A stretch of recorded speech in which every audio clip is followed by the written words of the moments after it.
The Oxford-AstraZeneca vaccine is being used in more than 100 countries, including many seeing alarming spikes at the moment. For a look at the coronavirus situation around the world, ABC analyst Casey Briggs joins us now. Casey, g'day. So take us through the global situation.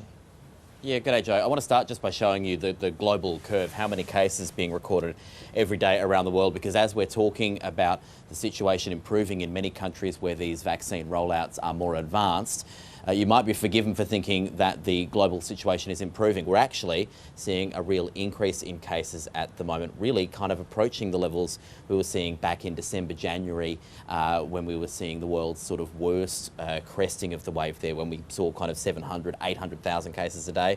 We're getting back toward those numbers at the moment. So not a great situation to be in. A large part of that spike is due to India, but not all of it, I should say. India is seeing a very alarming spike at the moment, nearly 13 million recorded cases.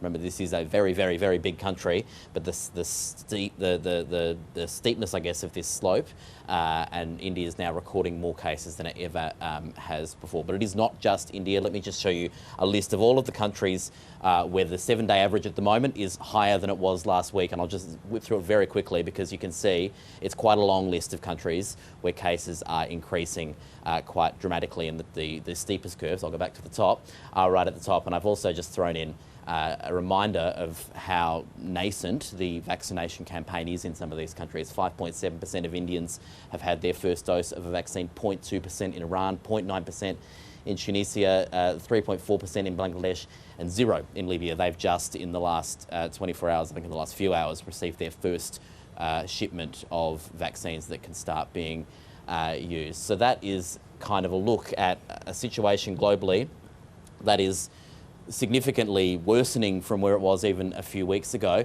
Not in the US so much, although there are, a small increase we're seeing there at the moment. Not so much in Europe, but really we're talking about South America, parts of Africa, and particularly Southern Asia and India in particular. And what's the vaccine rollout looking like in those countries? Yeah, well, as we've just said, not particularly far ahead. But the other thing that we need to remember is, we're looking at Australia as we have other options with the Pfizer vaccine, potentially the Novavax vaccine coming down the line. South America, Africa, Southern Asia, they're mostly using, they don't have Pfizer for the most part. They're using AstraZeneca, they're using Sputnik V, and they're using some combination of the handful of vaccines coming out of China. So it's interesting to watch as this health advice in Australia is made. We've seen the UK make similar advice. Will other countries follow suit? And it doesn't necessarily follow that they will, because remember, this AstraZeneca advice and the blood clotting risk analysis really depends partly on how much virus there is in the community. What is your exposure risk? And as there's more virus in the community, the benefits of the AstraZeneca vaccine are clearer. But with a whole swathe of the world relying, 114 or so countries relying pretty heavily on this AstraZeneca vaccine, as this advice, as this issue continues to be sort of further understood, it'll be interesting to see if that will have an impact on the southern part of the world, the less developed countries, their rollouts, which we know are well behind the first world. Okay, Casey Briggs there.